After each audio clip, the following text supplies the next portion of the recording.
Hello dear student, welcome back to Raja classes. In this video, I am going to teach you आधुनिक भारत का इतिहास and the chapter name is Bharat में यूरोपियों का आगमन।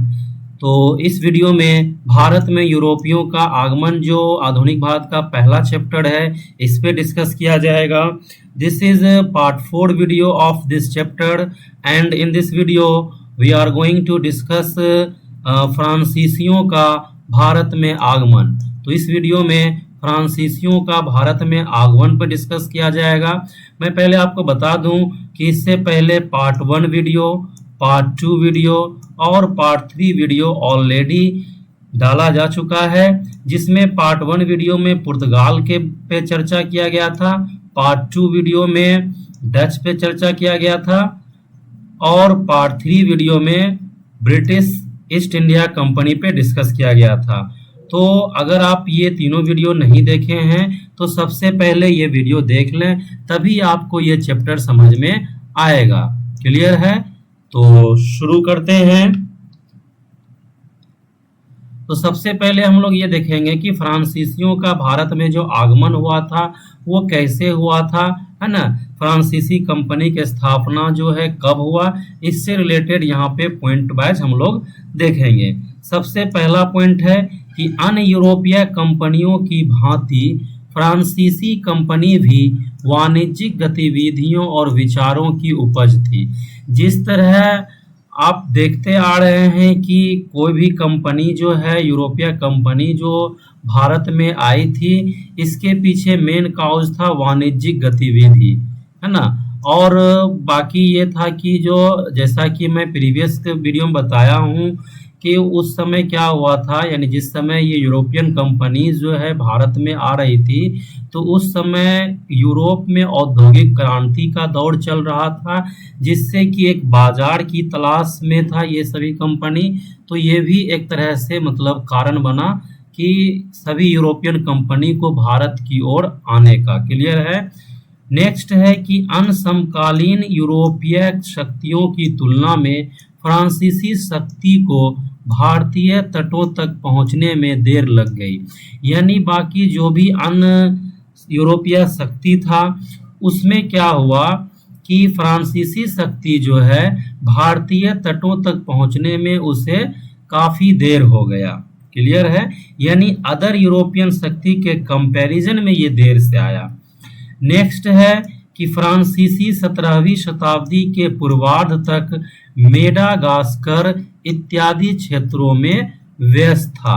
यानी 17वीं शताब्दी के पूर्वार्ध तक क्या था कि मेडागास्कर के क्षेत्रों में फ्रांसीसी जो है व्यस्त था, यानी वो भारत की ओर नहीं आया था उस समय तक। क्लियर है?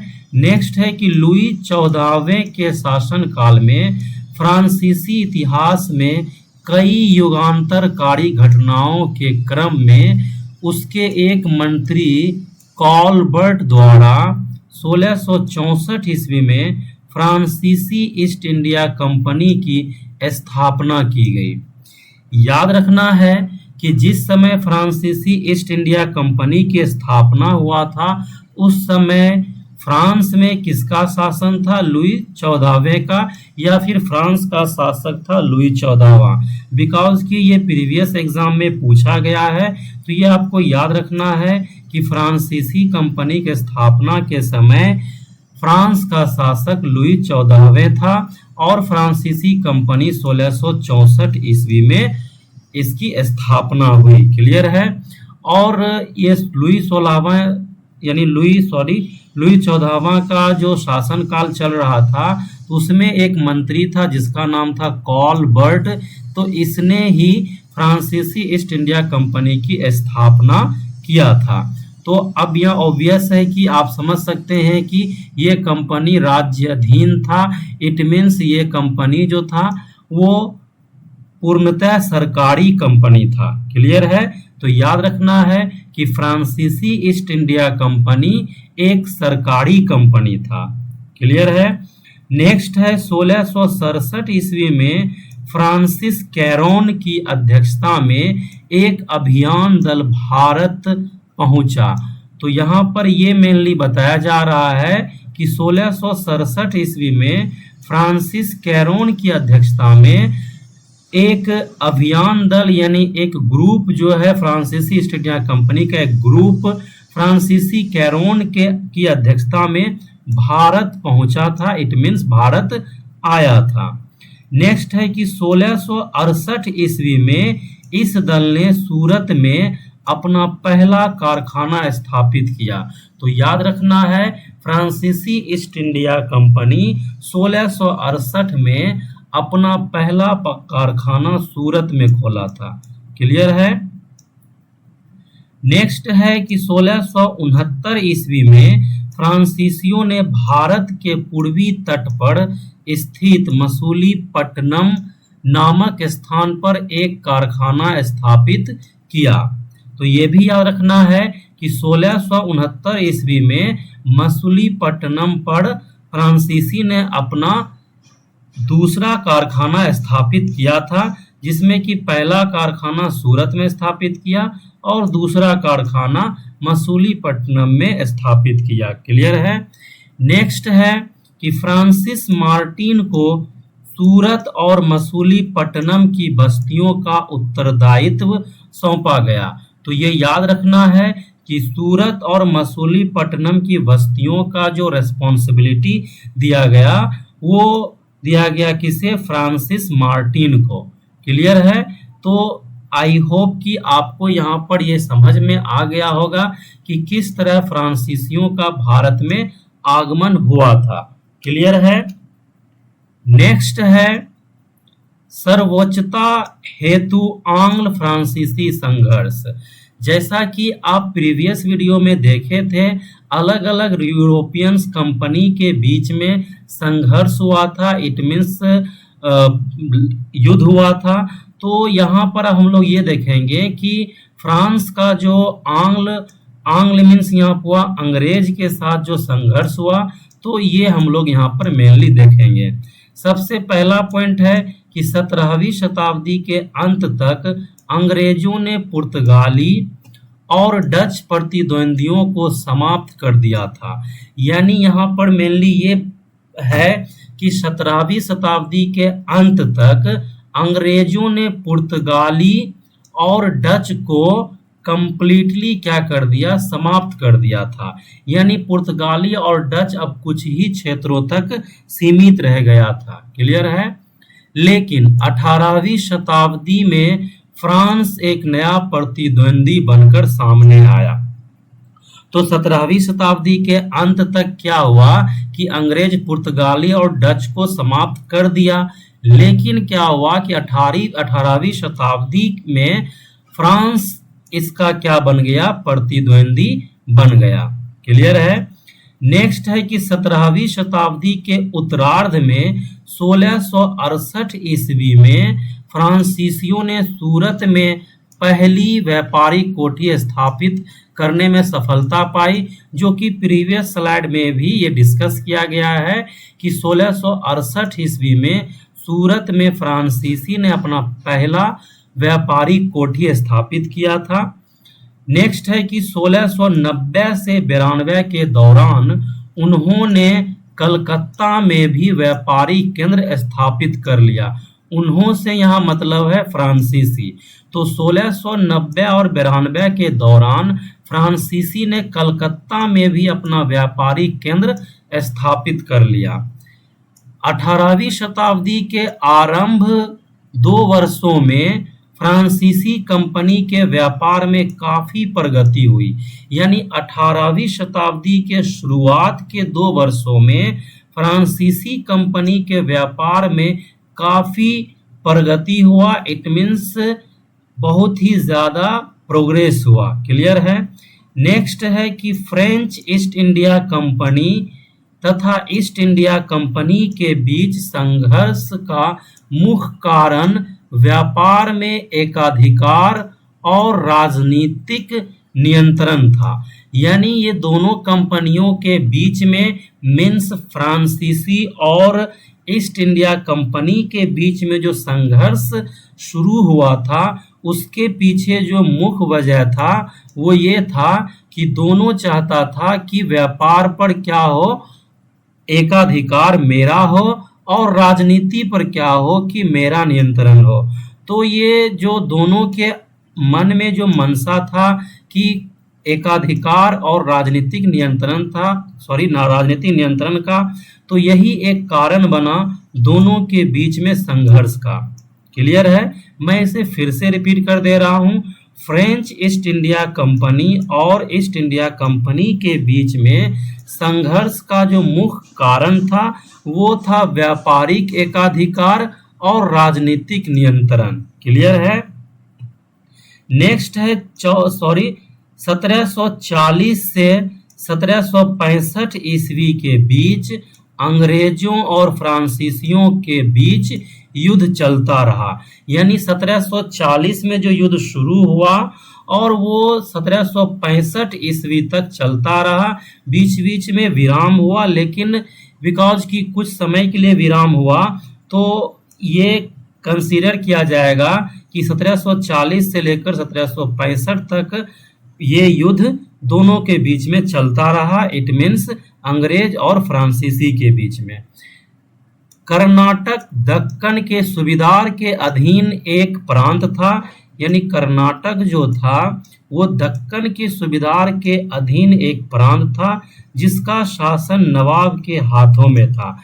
अब यहाँ पे कर्नाटक का चर्चा इसलिए किया गया है बिकॉज कि हम लोग आगे देखेंगे कि कर्नाटक को लेकर ही अंग्रेज और फ्रांसीसी के बीच में 3 युद्ध लड़ा गया जो कि कहलाता है कर्नाटक का युद्ध। क्लियर है? नेक्स्ट है कि व्यापारिक अधिकार के लिए अंग्रेजों और फ्रांसीसियों के बीच 3 युद्ध हुए। जैसा कि मैं आपको पहले ही बताया हूं कि अंग्रेजों और फ्रांसीसियों के बीच में मेनली 3 युद्ध हुआ था जिस पे चर्चा हम लोग आगे करेंगे। क्लियर है? आई होप कि आपको ये स्लाइड क्लियर हो गया होगा। नेक्स्ट है जो कि अब हम लोग देखेंगे जो अलग अलग जो कर्नाटक युद्ध हुआ, टोटल 3 कर्नाटक युद्ध हुआ था अंग्रेज और फ्रांसीसी के बीच में। तो ये हम लोग एक एक करके देखेंगे, तो इसे ध्यान से समझना है बिकॉज इससे कई बार एग्जाम में सवाल बना है। क्लियर है? तो प्रथम कर्नाटक युद्ध कब हुआ था ये याद रखना है, 1746 से 1748। ये डेट भी याद रखना है बिकॉज कि इससे भी सवाल कई बार मिलान वाले सवाल में पूछ दिया जाता है। यानी एक साइड युद्ध रहता है, दूसरा साइड ईयर रहता है, तो इस तरह मिलान करने के लिए दे दिया जाता है एग्जाम में। क्लियर है? तो याद रखना है कि प्रथम जो कर्नाटक युद्ध हुआ था वो 1746 से लेकर 1748 के दौरान हुआ था। तो यहाँ पर है पहला पॉइंट कि व्यापारिक प्रभुत्व की स्थापना के लिए अंग्रेजी और फ्रांसीसी कंपनियों के बीच दक्षिण भारत में 3 युद्ध हुए जिन्हें कर्नाटक युद्ध के नाम से जाना जाता है। तो याद रखना है व्यापारिक एकाधिकार के लिए अंग्रेज और फ्रांसीसी के बीच में 3 युद्ध दक्षिण भारत में लड़ा गया जिसे कहा जाता है कर्नाटक युद्ध। क्लियर है? नेक्स्ट है कि 1746 से 48 में हुए प्रथम कर्नाटक युद्ध का कारण फ्रांस तथा इंग्लैंड के बीच ऑस्ट्रिया के उत्तराधिकार को लेकर चलने वाला युद्ध था। यानी यहाँ पर यह समझना है कि 1746 से 1748 के बीच में प्रथम जो कर्नाटक युद्ध हुआ था तो इसका जो मेन कारण था वो फ्रांस और इंग्लैंड के बीच में ऑस्ट्रिया के उत्तराधिकार का युद्ध यूरोप में हो रहा था, तो जिसका इम्पैक्ट भारत में भी पड़ा। तो ये मेनली कारण बना था प्रथम कर्नाटक युद्ध का। क्लियर है? तो यहाँ पर यह समझना है कि जो यूरोप में युद्ध हुआ था फ्रांस और इंग्लैंड के बीच में, जिसमें क्या कारण था, ऑस्ट्रिया के उत्तराधिकार का मामला था, तो ये ही एक कारण बना था भारत में भी प्रथम कर्नाटक युद्ध का। क्लियर है? नेक्स्ट है कि 1748 में यूरोप में एक्स-ला-चैपल की संधि से इंग्लैंड तथा फ्रांस के बीच युद्ध समाप्ति हो गई, जिसके फलस्वरूप भारत में भी इन दोनों कंपनियों के बीच संघर्ष की समाप्ति हो गई। यानी यूरोप में जो युद्ध हो रहा था फ्रांस और इंग्लैंड के बीच में, तो 1748 ईस्वी में दोनों के मध्य क्या हुआ, एक्स-ला-शापेल की संधि हुआ, जिससे क्या हुआ कि यूरोप में युद्ध समाप्त हो गया और इसके फलस्वरूप क्या हुआ, भारत में भी दोनों शक्तियों के बीच में युद्ध समाप्त हो गया। क्लियर है। नेक्स्ट है कि सेंट टोमे का युद्ध प्रथम कर्नाटक युद्ध से जुड़ा है। तो ये याद रखना है कि सेंट टोमे का युद्ध प्रथम कर्नाटक युद्ध से जुड़ा हुआ है। तो मेनली आपको कर्नाटक युद्ध से जो पॉइंट याद रखना है, जो एग्जाम के पॉइंट ऑफ व्यू से इम्पोर्टेंट है, वो याद रखना है कि प्रथम कर्नाटक युद्ध 1746 से 1748 के बीच हुआ। और याद रखना है कि प्रथम कर्नाटक युद्ध का जो मेन कारण था वो ऑस्ट्रिया के उत्तराधिकार था। क्लियर है। नेक्स्ट इसमें याद रखना है कि एक्सला-शापेल की संधि 1748 में हुआ और इसी संधि के बाद क्या हुआ, कर्नाटक युद्ध यानी प्रथम कर्नाटक युद्ध समाप्त हो गया। क्लियर है। तो एग्जाम के पॉइंट ऑफ व्यू से इतना ही याद रखना है। क्लियर है। नेक्स्ट अब है द्वितीय कर्नाटक युद्ध। तो द्वितीय कर्नाटक युद्ध हुआ था 1749 से 1754 ईस्वी। तो आप यहाँ देख सकते हैं कि 1748 में युद्ध समाप्त हुआ और फिर 1749 में युद्ध शुरू हो गया। तो द्वितीय कर्नाटक युद्ध 1749 से 1754 के दौरान हुआ। तो पहला पॉइंट है कि 1749 से 54 के बीच हुए द्वितीय कर्नाटक युद्ध का कारण कर्नाटक तथा हैदराबाद में सत्ता प्राप्ति हेतु चल रहा संघर्ष था। तो द्वितीय कर्नाटक युद्ध का जो मेन कारण था वो कर्नाटक और हैदराबाद में सत्ता प्राप्ति के लिए संघर्ष चल रहा था, जिसके वजह से द्वितीय कर्नाटक युद्ध हुआ। बिकॉज कि इसमें क्या हुआ, एक शक्ति कर्नाटक का साथ दिया और एक शक्ति हैदराबाद का साथ दिया, जिसके वजह से इनडायरेक्टली दोनों के बीच में युद्ध हुआ। तो नेक्स्ट पॉइंट है कि फ्रांसीसी गवर्नर डुप्ले ने कर्नाटक में चंदा साहब, तो याद रखना है कि फ्रांसीसी गवर्नर डुप्ले ने कर्नाटक में चंदा साहब तथा हैदराबाद में मुजफ्फर जंग को अपना समर्थन दिया। इट मीन्स ये हुआ कि फ्रांसीसी कंपनी के जो गवर्नर था डुप्ले, ये चाहता था कि कर्नाटक में चंदा साहब का मतलब कि वो शासक बने और हैदराबाद में मुजफ्फर जंग शासक बने। क्लियर है। वहीं अंग्रेज चाहता था कि कर्नाटक में अनवर उद्दीन शासक बने और हैदराबाद में नासिर जंग शासक बने। मैं इसे फिर से रिपीट कर दे रहा हूं। यहाँ याद रखना है कि फ्रांसीसी कंपनी का गवर्नर डुप्ले चाहता था कि कर्नाटक का शासक चंदा साहब बने और हैदराबाद का शासक मुजफ्फर जंग बने। क्लियर है। लेकिन अंग्रेज चाहता था कि कर्नाटक का शासक अनवर उद्दीन बने और हैदराबाद का शासक नासिर जंग बने। क्लियर है। तो यही एक मेन कारण बना था दोनों के बीच में द्वितीय कर्नाटक युद्ध का। क्लियर है। नेक्स्ट है कि द्वितीय कर्नाटक युद्ध में अंततः फ्रांसीसियों को काफी नुकसान हुआ। फ्रांसीसी गवर्नर डुप्ले को वापस बुला लिया गया। ऐसा कहा जाता है कि अगर डुप्ले को नहीं बुलाया जाता तो फ्रांसीसी जो है द्वितीय कर्नाटक युद्ध जीत जाता। तो अगर ऐसा होता तो फिर आधुनिक भारत का इतिहास कुछ और होता। बिकॉज कि अगर ये द्वितीय कर्नाटक युद्ध फ्रांस जीत जाता तो अंग्रेज जो है लगभग जो है वो कमजोर हो जाता। क्लियर है। तो यहाँ पर मेनली याद रखना है कि द्वितीय कर्नाटक युद्ध में फ्रांसीसियों को काफी नुकसान हुआ बिकॉज कि डुप्ले को वापस बुला लिया गया फ्रांस और उसकी जगह पर गोडेहू अगला फ्रांसीसी गवर्नर बनकर भारत आया। तो ऐसा कहा जाता है कि डुप्ले को वापस बुलाना ये सबसे बड़ा गलती था, बिकॉज कि डुप्ले जो है बहुत ही ज़्यादा दूरदर्शी व्यक्ति था, जो कि बहुत ही अच्छे कह सकते हैं कि डिप्लोमेट था, है ना। तो डुप्ले का ये कहना था, या डुप्ले जो है ये द्वितीय कर्नाटक युद्ध जीत जाता अगर इसे नहीं बुलाया जाता। तो ये फ्रांस का एक बड़ा गलती माना जाता है ना।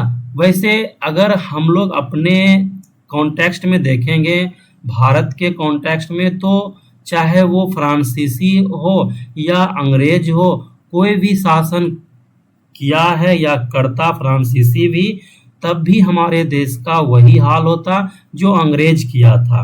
तो हमारे लिए कोई भी अच्छा नहीं था। क्लियर है। तो मेनली यहाँ पर याद रखना है कि डुप्ले को जब वापस बुलाया गया था द्वितीय कर्नाटक युद्ध के दौरान, उसके बाद जो गवर्नर बना वो था गोडेहू। क्लियर है। नेक्स्ट है कि ये द्वितीय कर्नाटक युद्ध की जो समाप्ति हुआ था, तो वो संधि था पांडिचेरी की संधि। तो याद रखना है कि पांडिचेरी की संधि के द्वारा जो है युद्ध में विराम लगा। इट मीन्स युद्ध समाप्त हो गया। तो यहाँ पर याद रखना है कि प्रथम कर्नाटक युद्ध जो समाप्त हुआ था वो एक्सला सापेल की संधि के तहत हुआ, और द्वितीय कर्नाटक युद्ध जो समाप्त हुआ वो पांडिचेरी की संधि के द्वारा समाप्त हुआ। बिकॉज कि कोई भी युद्ध अगर है वो जिस संधि से समाप्त हुआ है, इससे रिलेटेड एग्जाम में कई बार क्वेश्चन बनता है। तो ये मेन पॉइंट आपको याद रखना है। क्लियर है। नेक्स्ट है तृतीय कर्नाटक युद्ध, जो कि फ्रांस और अंग्रेज के बीच में जो अंतिम संघर्ष था वो ये था तृतीय कर्नाटक युद्ध, जो कि हुआ था 1758 से 1763 ईस्वी के दौरान।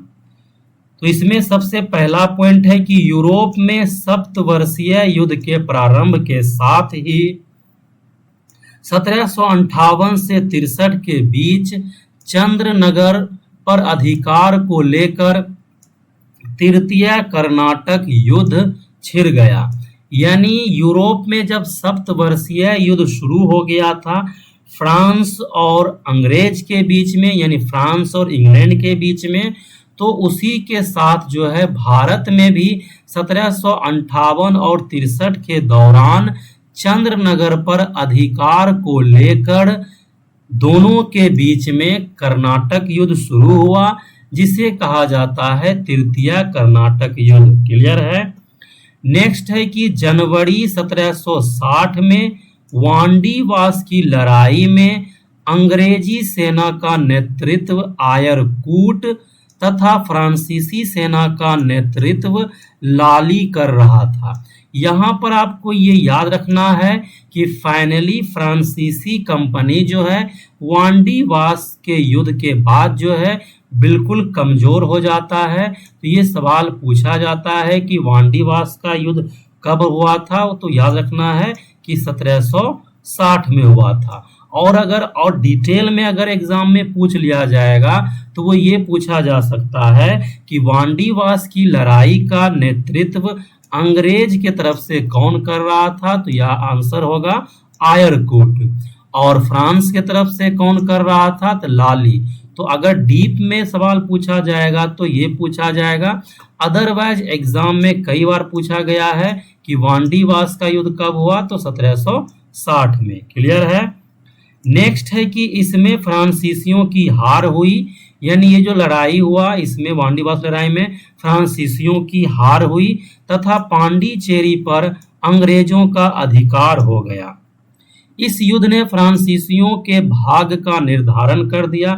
जैसा कि मैं पहले ही बताया हूं, वांडीवास के युद्ध के बाद जो है फ्रांसीसी लगभग कमजोर हो गया था, है ना। तो यही यहाँ पर पॉइंट है कि ये जो युद्ध हुआ था वांडीवास का युद्ध, तो इसमें क्या हुआ कि फ्रांसीसियों की भाग्य का निर्धारण हो गया कि फ्रांसीसी अब भारत में नहीं टिक पाएगा। क्लियर है।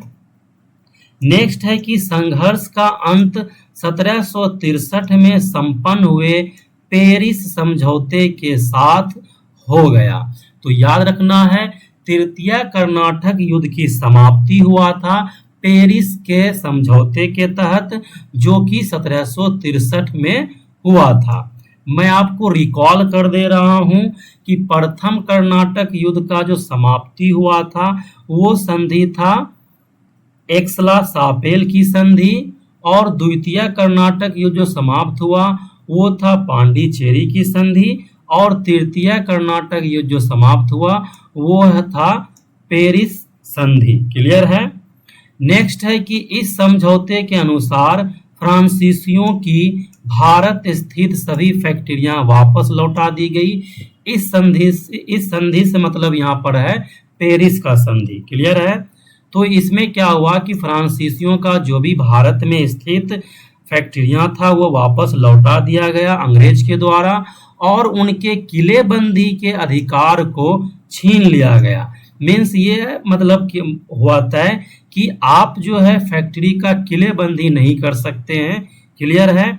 नेक्स्ट है कि अब वे भारत में अंग्रेजों के संरक्षण में सिर्फ व्यापारिक केंद्र के रूप में कार्य कर सकते थे। यानी इसमें ये प्रावधान हुआ, इसमें ये तय किया गया पेरिस के समझौते में कि फ्रांसीसी कंपनी जो है अपनी फैक्ट्री का किलेबंदी नहीं कर सकता है, ये अधिकार छीन लिया गया। और फाइनली ये हुआ कि भारत में फ्रांसीसी कंपनी सिर्फ व्यापारिक कंपनी रहेगा और जो कि अंग्रेजों के संरक्षण में रहेगा। इट मीन्स ये हुआ कि फ्रांस जो है अब राजनीतिक मामले में इंटरफेरेंस नहीं करेगा, सिर्फ वो अपना व्यापार करेगा लेकिन अंग्रेजों के संरक्षण में। क्लियर है। तो आप यहाँ पर देख सकते हैं कि फाइनली जो है ब्रिटिश ईस्ट इंडिया कंपनी जो है वो फ्रंट पे आ गया। तो आप देख रहे हैं कि किस तरह जो है ब्रिटिश ईस्ट इंडिया कंपनी जो है अलग अलग यूरोपियंस कंपनी को समाप्त करता गया। क्लियर है। नेक्स्ट है कि अब की फ्रांसीसियों की असफलता के कारण, तो फ्रांसीसी का जो असफलता का जो मेन कारण था वो हम लोग देखेंगे। तो सबसे पहला पॉइंट है कि नेपोलियन के नेतृत्व में फ्रांसीसियों ने संपूर्ण विश्व में अपनी शक्ति का लोहा मनवा रखा था, और डुप्ले के नेतृत्व में भी वे साम्राज्य विस्तार की ओर तीव्र गति से बढ़ रहे थे। किंतु 1754 ईस्वी में डुप्ले की वापसी और 1758 ईस्वी में काउंट डी लाली को गवर्नर बनाकर भारत भेजे जाने से फ्रांसीसियों की सभी योजनाएं धूल धूसरित हो गई। मीन्स यहाँ पर यह समझना है कि नेपोलियन के नेतृत्व में फ्रांसीसी जो है संपूर्ण विश्व में अपना लोहा मनवा लिया। सेम उसी तरह डुप्ले के नेतृत्व में भारत में फ्रांसीसी साम्राज्य का विस्तार हो रहा था, लेकिन जैसा कि आप प्रीवियस स्लाइड में देखे हैं द्वितीय कर्नाटक युद्ध के दौरान डुप्ले को 1754 ईस्वी में वापस बुला लिया गया और उसके जगह पर 1758 ईस्वी में काउंट डी लाली को गवर्नर बनाकर भेजा गया, जो कि एक बहुत बड़ा आप कह सकते हैं कि गलती था। और इससे क्या हुआ कि फ्रांसीसी का जो भी योजना था या डुप्ले का जो भी योजना था भारत में साम्राज्य विस्तार का, वो एक तरह से खत्म सा हो गया। क्लियर है। नेक्स्ट है कि डुप्ले ने लगातार संघर्ष और अपनी कूटनीतिक सूझबूझ के द्वारा भारत में फ्रांसीसियों के अनुकूल जिस वातावरण का निर्माण किया था उसे उसके देश के ही अयोग्य अधिकारियों ने प्रतिकूल बना दिया।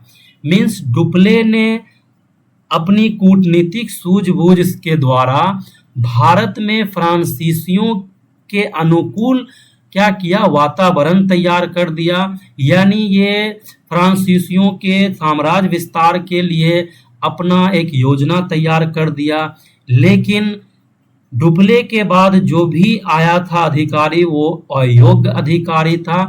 ये क्या कर दिया, ये अनुकूल परिस्थिति को प्रतिकूल में बदल दिया। क्लियर है। तो आप यहाँ पे समझ सकते हैं कि फ्रांसीसी ईस्ट इंडिया कंपनी के लिए डुप्ले कितना ज़्यादा इम्पोर्टेंट था। तो इसीलिए डुप्ले से कई बार सवाल बनता है, तो आपको डुप्ले के बारे में याद रखना है कि डुप्ले का क्या क्या कार्य रहा था फ्रांसीसी कंपनी में। क्लियर है। नेक्स्ट है कि द्वितीय कर्नाटक युद्ध के बाद डुप्ले की वापसी के कारण रॉबर्ट क्लाइव के नेतृत्व में अंग्रेजों के प्रभाव में नियमित रूप से वृद्धि होने लगी। तो जब डुप्ले को वापस बुला लिया गया था द्वितीय कर्नाटक युद्ध के दौरान, तो उसमें उसके बाद क्या हुआ कि रॉबर्ट क्लाइव के नेतृत्व में अंग्रेजों का प्रभाव जो है कंटिन्यू क्या हुआ, बढ़ता ही गया। तो ये एक मुख्य कारण बना फ्रांसीसियों की असफलता का कि वो डुप्ले को वापस बुला लिया था।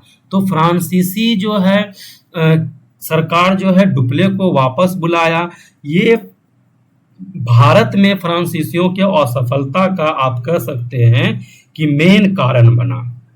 क्लियर है। नेक्स्ट है लाली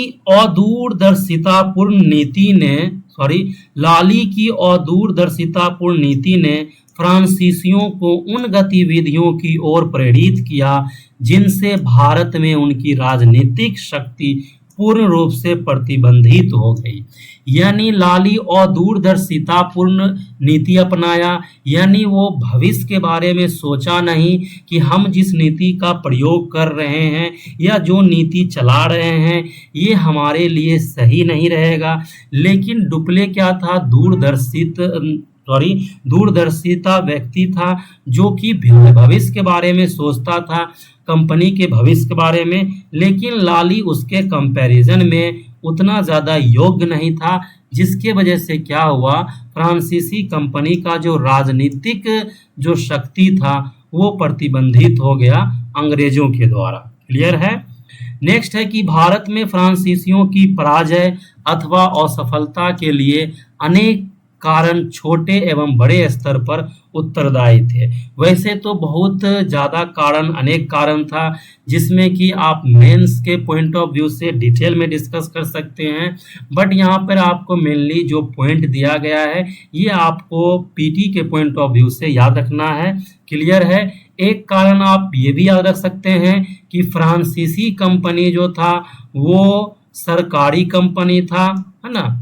याद रखना है कि वो ये सरकारी कंपनी था, और अंग्रेजी ईस्ट इंडिया कंपनी जो था ये प्राइवेट कंपनी था। तो एक कारण ये भी है फ्रांसीसियों की असफलता का, बिकॉज की सरकारी कंपनी था तो वो कंपनी जो है फ्रीली डिसीजन नहीं ले पाता था, लेकिन दूसरी तरफ British east India company private company था तो वो फ्रीली डिसीजन ले पाता था। क्लियर है। और एक कारण ये भी था कि फ्रांसीसी कंपनियों के पास ब्रिटिश ईस्ट इंडिया कंपनी के कंपैरिजन में कम पूंजी था। तो कई कारण है, बट उतना याद नहीं रखना है, मेन कारण याद रखना है। क्लियर है।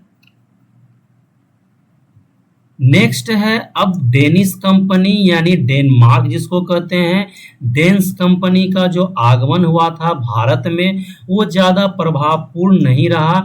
इससे रिलेटेड ज़्यादा सवाल नहीं पूछा जाता है। एक दो सवाल बनता है जो कि मैं यहाँ मेंशन किया हूँ पॉइंट वाइज। सबसे पहला पॉइंट है कि भारत में यूरोपीय व्यापारिक शक्तियों के आगमन के संदर्भ में डेनमार्क के व्यापारियों यानी डेन्स का उल्लेख करना जरूरी है ना। नेक्स्ट है कि डेनिश ईस्ट इंडिया कंपनी की स्थापना 1616 में हुआ था। तो डेनिश कंपनी से मेनली इस पॉइंट में आपको याद रखना है कि डेनिश ईस्ट इंडिया कंपनी की स्थापना 1616 में हुआ था। नेक्स्ट है कि इसने 1620 ईस्वी में त्रैमकोबड़ यानी तमिलनाडु के पूर्वी तट पर एक कारखाना स्थापित किया। क्लियर है। नेक्स्ट है कि डेन्स अपनी व्यापारिक गतिविधियों से अधिक मिशनरी गतिविधियों के लिए जाना जाता था। डेन्स यानी डेनमार्क की जो कंपनी जो भारत में आया था ये व्यापारिक गतिविधियों में कम ध्यान दे रहा था, लेकिन वो मिशनरी गतिविधियों में ज़्यादा ध्यान दे रहा था। मिशनरी गतिविधियों से मतलब यहाँ पर ये है कि ईसाईयत को फैलाने में, यानी धर्म परिवर्तन, ईसाई धर्म में लोगों को लाने में इसका मेन फोकस था। क्लियर है? तो ये भी एक कारण था कि डेनिश कंपनी उतना ज़्यादा प्रभाव अपना नहीं दिखा पाया भारत के क्षेत्रों में। नेक्स्ट है कि डेन्स ने कोलकाता के नज़दीक सेरामपुर में 1755 से मुख्य व्यापारिक बस्ती की स्थापना की और यह इनकी व्यापारिक गतिविधियों का मुख्य केंद्र रहा। तो याद रखना है कि डेन्स जो है कोलकाता के नज़दीक सेरामपुर में 1755 में अपना मुख्य व्यापारिक बस्ती की स्थापना किया और ये इसके लिए व्यापारिक गतिविधियों का मुख्य केंद्र था। क्लियर है? नेक्स्ट है जो कि याद रखना है, बिकॉज कि ये बहुत ही मोस्ट इम्पोर्टेंट पॉइंट है कि भारत में अपनी वाणिज्यिक अवस्थापनाओं जो कभी महत्वपूर्ण नहीं रही। मीन्स यहाँ पर ये कहना चाह रहा है कि भारत में डेनिश कंपनी उतना ज़्यादा प्रभाव नहीं दिखा पाया, उतना ज़्यादा अपने को एस्टेब्लिश नहीं कर पाया। तो फाइनली क्या हुआ कि 1854 में, ये डेट याद रखना है क्योंकि एग्जाम में कई बार पूछा गया है, कि 1854 में ब्रिटिश सरकार को बेच दी। यानी डेनिश कंपनी जो है, यानी Danish east India company finally 1854 में ब्रिटिश सरकार को ये कंपनी बेच के चला गया भारत को छोड़कर। अब यहाँ पर आप देख सकते हैं कि किस तरह जो है ब्रिटिश ईस्ट इंडिया कंपनी, यानी ब्रिटिश ईस्ट इंडिया कंपनी जो है किस तरह पुर्तगीज को और डच को, उसी तरह फ्रेंच को और उसी तरह डेनिश को समाप्त किया। तो डेनिश कंपनी को तो फाइनली ये खरीद ही लिया, बाकी सभी कंपनी को युद्ध के द्वारा क्या कर दिया, समाप्त कर दिया। तो इसीलिए क्या हुआ कि अंग्रेज जो है फाइनली जो है भारत पे शासन किया और वो लास्ट 1947 तक किया। क्लियर है? तो हम लोग अब ये देखेंगे कि अंग्रेजी जो कंपनी था, है ना, अन्य यूरोपीय शक्तियों की तुलना में अंग्रेज सफल क्यों हुआ। ये मेन सवाल ये है कि ऐसा क्या था कि अंग्रेजी कंपनी में, यानी ब्रिटिश ईस्ट इंडिया कंपनी में, कि वो बाकी यूरोपियन शक्तियों की तुलना में वो सफल हो गया और वो आगे निकल गया। तो यहाँ पर पॉइंट वाइज मेंशन किया हुआ है कि क्या कारण था कि अंग्रेजी ईस्ट इंडिया कंपनी सफल रहा भारत में। तो पहला कारण है व्यापारिक कंपनियों की संरचना एवं प्रकृति, यानी व्यापारिक कंपनियों का इसका जो संरचना, जो स्ट्रक्चर था और इसका प्रकृति था, ये एक कारण बना इसे सफल होने का। तो इसमें क्या है कि अंग्रेजी ईस्ट इंडिया कंपनी इंग्लैंड में विभिन्न प्रतिस्पर्धी कंपनियों को मिलाकर बनी।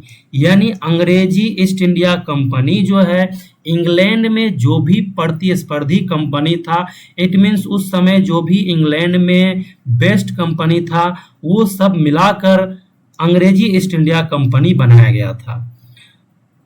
लेकिन फ्रांस एवं पुर्तगाल की व्यापारिक कंपनियां, यहाँ पर मिस टाइपिंग है, याद रखना है कि यहाँ व्यापारिक अलग होगा और कंपनियां अलग।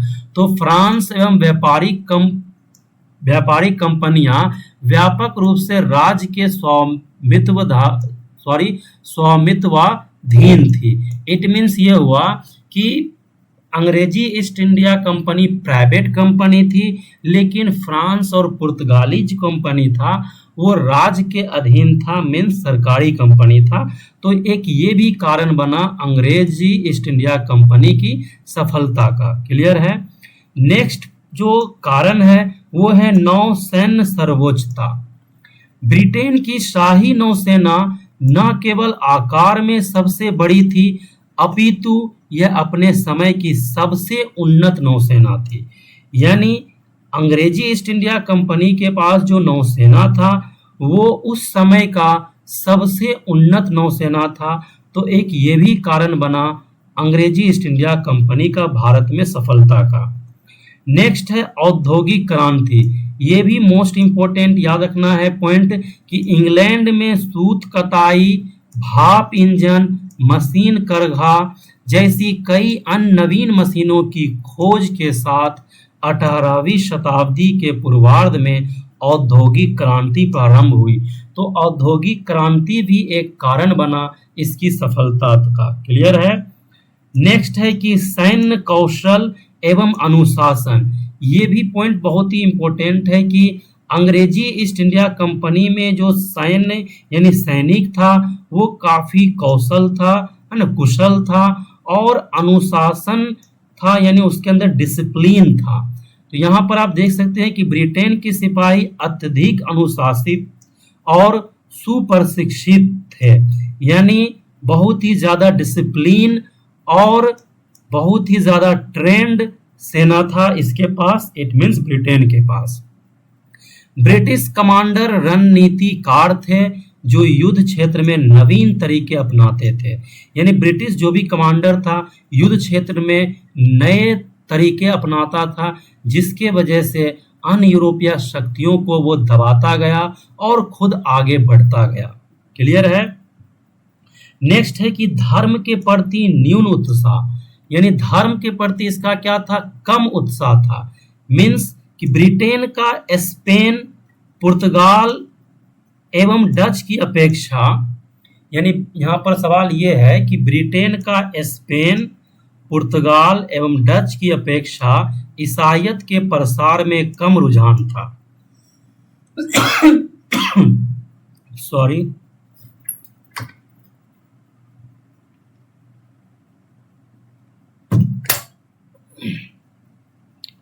मीन्स यहाँ पर यह कहना चाह रहा है कि ब्रिटेन का स्पेन, पुर्तगाल और डच की अपेक्षा ईसाइयत की प्रसार में कम रुझान था।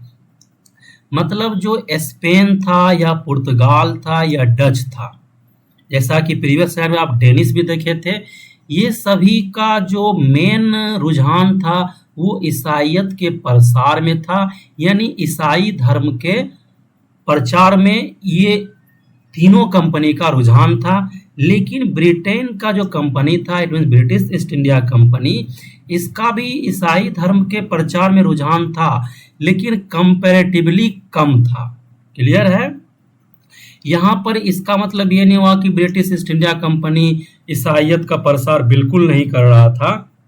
इस पॉइंट से हमें ये सीखना है कि ब्रिटिश ईस्ट इंडिया कंपनी के पास, यानी ब्रिटिश इंडिया कंपनी का रुझान जो है ईसाइयत के प्रसार में स्पेन, पुर्तगाल और डच के कंपैरिजन में कम था। क्लियर है। इस प्रकार इसका शासन अन्य औपनिवेशिक शक्तियों की तुलना में कहीं अधिक स्वीकार था।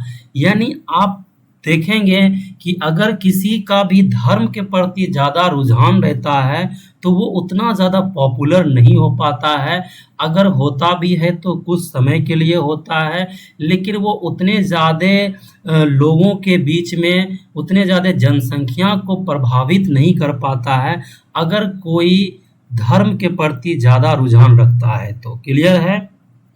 आई होप कि आपको समझ में आ गया होगा कि अन्य यूरोपीय शक्तियों की तुलना में अंग्रेज सफल क्यों हुआ था। क्लियर है। नेक्स्ट अब हम लोग जो देखेंगे, यानी ये पूरे चैप्टर, इट मीन्स भारत में यूरोपियों के आगमन का एक ब्रीफ में पूरा सारांश हम लोग समरी देखेंगे। इट मीन्स यहाँ पर हम लोग एक पॉइंट वाइज करके रिकॉल करेंगे कि पूरे चैप्टर में हम लोग क्या पढ़े। क्लियर है। तो सबसे पहला है पॉइंट कि 1786 ईयर में क्या हुआ, पुर्तगाली यात्री Bartholomeu Dias Cape of Good Hope, जिसे हिंदी में कहा जाता है उत्माशा अंतरिप तक पहुंचा। ये याद रखना है बिकॉज कि कई बार अलग अलग पीटी एग्जाम में और मेंस एग्जाम में भी पूछा गया है कि केप ऑफ गुड होप की खोज किसने किया, तो बार्थोलोमियो डियाज ने। क्लियर है।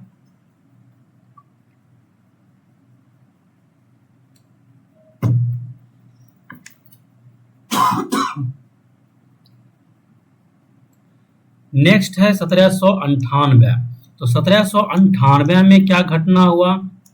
पुर्तगाली नाविक यात्री वास्को डी गामा भारत के कालीकट बंदरगाह में आगमन इसका हुआ। इट मीन्स ये हुआ वास्को डी गामा कालीकट बंदरगाह पर 1498 में पहुंचा था। नेक्स्ट है 1501, वास्को डी गामा दूसरी बार भारत की यात्रा किया। नेक्स्ट है 1503, पुर्तगाली governor Alfonso de Albuquerque Bharat में आगमन, यानी याद रखना है अल्फांसो डी अल्बुकर्क पुर्तगाली पहला गवर्नर था, प्रथम गवर्नर था, जो कि 1503 में भारत में इसका आगमन हुआ। 1503 क्लियर है। नेक्स्ट है 1510, अल्बुकर्क ने गोवा को बीजापुर से छीना, याद रखना है 1510 में अल्बुकर्क यानी अल्फांसो डी अल्बुकर्क ने गोवा को बीजापुर से छीन लिया। उस समय जो बीजापुर का शासक था यूसुफ आदिल शाह, क्लियर है, जो कि प्रीवियस वीडियो में बताया गया है, डिटेल में डिस्कस किया गया है। पुर्तगाल का जो वीडियो है पार्ट 1 वीडियो इस चैप्टर का, उसमें डिस्कस किया गया है। नेक्स्ट है 1530, पुर्तगालियों की भारत में राजधानी कोचिन से गोवा स्थानांतरित, यानी पहले पुर्तगाली का राजधानी कोचिन था और 1503 में गोवा ये ट्रांसफर कर लिया। 1534, पुर्तगालियों को नीनो डा कुन्हा, समटाइम्स किसी बुक में नीनो दा कुन्हा लिखा रहता है, मेनली आपको इसी से रिलेटेड करके नाम याद रखना है। नीनो डा कुन्हा के नेतृत्व में गुजरात के बहादुर शाह से दीव, यहाँ दीयू लिखा हुआ है, इट मीन्स यहाँ पर एक्चुअली दीव होना चाहिए, दीव और बेसिन की प्राप्ति, क्लियर है। अब है 1599। 1599 में क्या हुआ? स्थल मार्ग से अंग्रेज साहसी व्यापारी मिंडेल हॉल भारत आया था, यानी याद रखना है 1599 ईस्वी में स्थल मार्ग से अंग्रेज साहसी व्यापारी मिंडेल हॉल भारत आया था। तो ये याद रखना है बिकॉज कि ये कई बार एग्जाम में पूछा गया है, समटाइम्स बच्चे गलत करके आते हैं। जब सवाल ये रहेगा कि 1599 में स्थल मार्ग से कौन से अंग्रेज व्यापारी भारत आया, तो अगर ये क्वेश्चन पूछा जाता है ऑप्शन नंबर ए में हॉकिंस लिखा रहता है और बच्चे हॉकिंस में टिक करके आ जाते हैं, लेकिन इस क्वेश्चन का आंसर क्या होगा? मिंडेल हॉल, क्लियर है। नेक्स्ट है 1599, अंग्रेजी व्यापारी कंपनी मर्चेंट एडवेंचर्स की स्थापना। 1600 ईस्वी में जो कंपनी की स्थापना हुआ था उस कंपनी का नाम था ब्रिटिश ईस्ट इंडिया कंपनी, लेकिन 1599 जो अंग्रेजी व्यापारी कंपनी की स्थापना हुआ यानी 1599 में, इस कंपनी का नाम है मर्चेंट एडवेंचर्स। तो ये सब कंफ्यूजिंग क्वेश्चन होता है और यही कंफ्यूजिंग क्वेश्चन एग्जाम में आप लोग गलत करके आते हैं और यही क्वेश्चन रिजल्ट देता है, क्लियर है। नेक्स्ट है 1602, डच ईस्ट इंडिया कंपनी की स्थापना। याद रखना है कि डच ईस्ट इंडिया कंपनी की स्थापना 1602 में हुआ था। नेक्स्ट है 1615, थॉमस रो का जहांगीर के दरबार में आगमन, यानी थॉमस रो जो कि एक अंग्रेजी यात्री था यानी अंग्रेज यात्री था, वो 1615 में जहांगीर के दरबार में आया था। 1661, पुर्तगाल ने बंबई का क्षेत्र ब्रिटिश शासक चार्ल्स द्वितीय को दिया, यानी पुर्तगाल ने बंबई का क्षेत्र ब्रिटिश शासक चार्ल्स द्वितीय को दहेज में दिया था 1661 में। नेक्स्ट है 1664, इस साल क्या हुआ? फ्रांसीसी ईस्ट इंडिया कंपनी की स्थापना। तो याद रखना है फ्रांसीसी ईस्ट इंडिया कंपनी की स्थापना 1664 में हुआ था। नेक्स्ट है 1690, जॉब चारनॉक द्वारा कलकत्ता शहर की स्थापना। ये कई बार एग्जाम में सवाल पूछा गया है कि कलकत्ता शहर की स्थापना किसने किया, तो आंसर होगा जॉब चारनॉक, और कब किया? 1690 में, क्लियर है। नेक्स्ट है यूरोपीय वाणिज्य के आरंभ से संबद्ध व्यक्तित्व। अब कुछ हम लोग यूरोपीय वाणिज्य यानी यूरोपीय व्यापारी से रिलेटेड कुछ व्यक्तित्व हैं, उसमें हम लोग देखेंगे उनसे रिलेटेड फैक्ट। सबसे पहला है वास्को डी गामा। ये पुर्तगाली यात्री था जो समुद्री मार्ग उत्तर मासा अंतरिक्ष से यानी केप ऑफ गुड होप से 1498 में भारत के कालीकट बंदरगाह पर उतरा। नेक्स्ट है पेड्रो अल्वारेज कैब्रोल। तो पेड्रो अल्वारेज कैब्रोल पुर्तगाली यात्री जो 1500 में भारत पहुंचा। तो ये पॉइंट याद रखना है बिकॉज इससे एग्जाम में सवाल बना है। नेक्स्ट है फ्रांसिस्को डी अल्मेडा, भारत में पहला पुर्तगाली गवर्नर। भारत में जो पहला पुर्तगाली गवर्नर था वो था फ्रांसिस्को डी अल्मेडा। नेक्स्ट है Alfonso de Albuquerque. Alfonso de Albuquerque Bharat में पुर्तगाली शक्ति का वास्तविक संस्थापक यानी द्वितीय गवर्नर। सॉरी, मैं यहाँ पर बता दिया था कि पुर्तगाली गवर्नर अल्फांसो डी अल्बुकर्क ये प्रथम पुर्तगाली गवर्नर था। ये मैं गलत बता दिया हूँ यहाँ पर, ये मतलब गलत मैं एक्सप्लेन कर दिया था। ये याद रखना है कि अल्फांसो डी अल्बुकर्क द्वितीय गवर्नर था, लेकिन प्रथम गवर्नर कौन था? Francisco de Almeida. क्लियर है? लेकिन यहाँ पर याद रखना है अल्फांसो डी अल्बुकर्क से कि ये पुर्तगाली शक्ति का वास्तविक संस्थापक था। क्लियर है?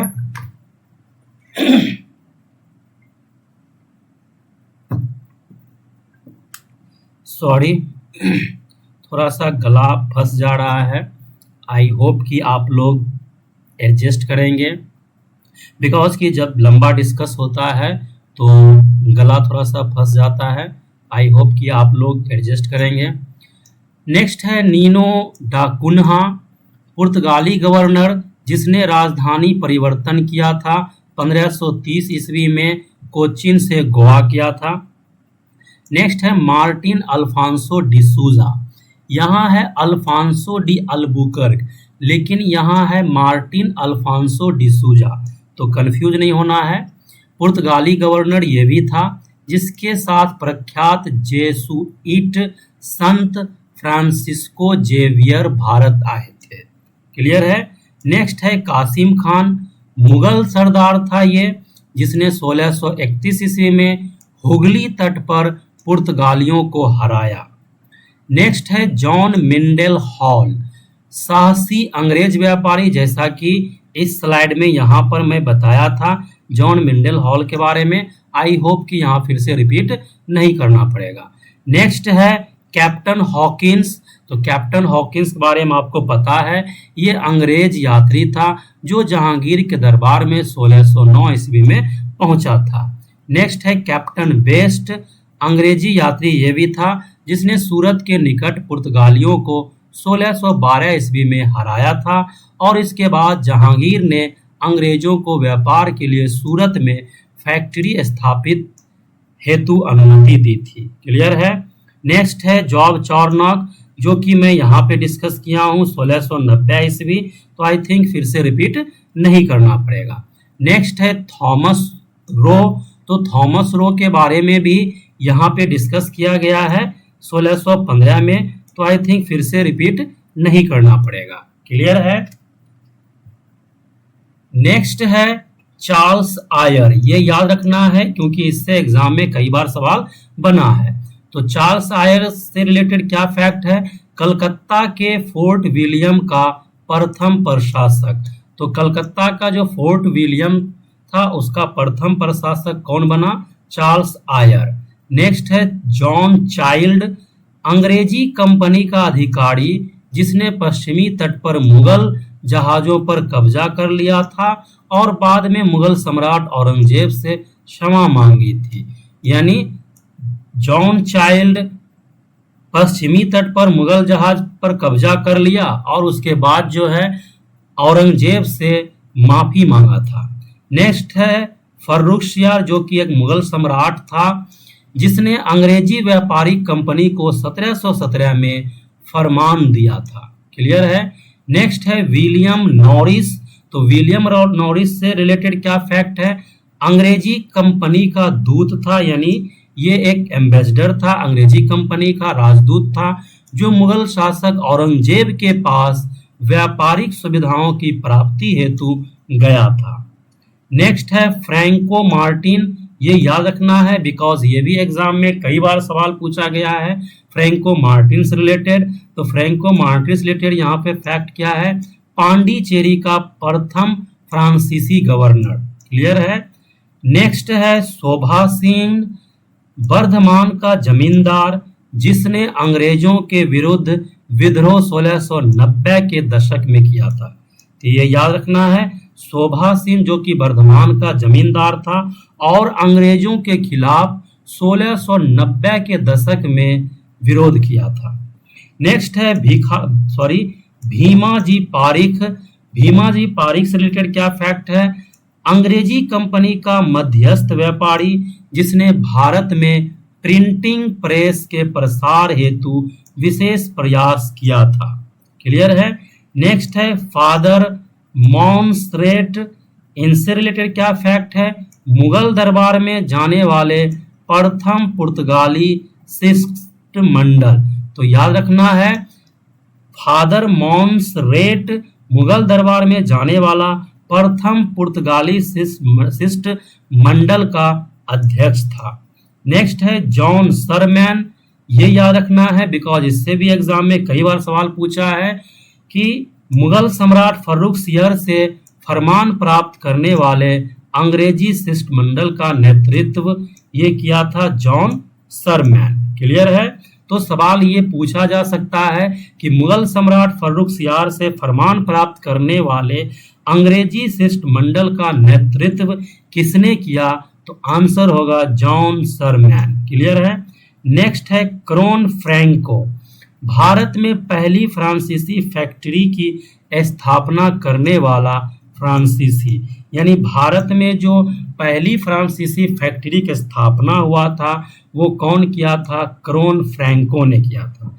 नेक्स्ट है गैरोल आंगियार, तो गैरोल आंगियार से रिलेटेड क्या फैक्ट है, बम्बई का वास्तविक अंग्रेज संस्थापक।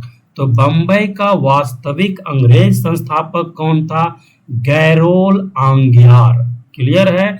आई होप कि आपको ये सारा फैक्ट क्लियर हो गया होगा और ये जो चैप्टर भारत में यूरोपियों का आगमन ये आपको समझ में आ गया होगा, जो मैं टोटल 4 वीडियो में कंप्लीट किया हूँ। मैं आपको फिर से बता देता हूँ, पार्ट 1 वीडियो में चर्चा किया गया है पुर्तगालियों का आगमन, पार्ट 2 वीडियो में चर्चा किया गया है डच का आगमन और पार्ट 3 वीडियो में चर्चा किया गया है अंग्रेजों का आगमन। मैं अलग अलग वीडियो में इसलिए ये सभी फैक्ट कंप्लीट किया हूँ बिकॉज कि अगर आपको किसी भी एग्जाम के पॉइंट ऑफ व्यू से अगर सपोज दैट कि आपको पुर्तगाली कंपनियों के आगमन को रिवाइज करना अगर होगा तो आप पार्ट 1 वीडियो देख सकते हैं। अगर डच कंपनी का आगमन का रिवाइज करना होगा तो पार्ट 2 वीडियो देख सकते हैं। अगर अंग्रेजी कंपनियों के आगमन को अगर रिवाइज करना चाहते हैं तो पार्ट 3 वीडियो देख सकते हैं। तो इस तरह आपकी सुविधा के लिए मैं अलग अलग पार्ट में अलग अलग कंपनियों के बारे में डिस्कस किया हूं। तो आई होप कि आपको ये सारा क्लियर हो गया होगा। तो ये तीनों वीडियो का लिंक मैं डिस्क्रिप्शन में डाल दूंगा या फिर जहां पर अभी मैं सर्कल कर रहा हूं यहाँ पर एंड स्क्रीन में एक प्लेलिस्ट शो होगा जिसका नाम है मॉडर्न हिस्ट्री। तो उस पर क्लिक करके आप ये तीनों वीडियो को देख सकते हैं बिकॉज अगर आप ये तीनों वीडियो नहीं देखते हैं तो आपको भारत में यूरोपियों का आगमन समझ में नहीं आएगा और ये अगर समझ में नहीं आएगा तो आपका बहुत ही ज़्यादा क्वेश्चन एग्जाम में छूट जाएगा। क्लियर है। आई होप कि आपको समझ में आ गया होगा कि भारत में यूरोपियों के आगमन जो है कितना ज़्यादा इम्पोर्टेंट चैप्टर है। क्लियर है। तो मिलते हैं नेक्स्ट वीडियो में। Okay, thank you, have a nice day, take care.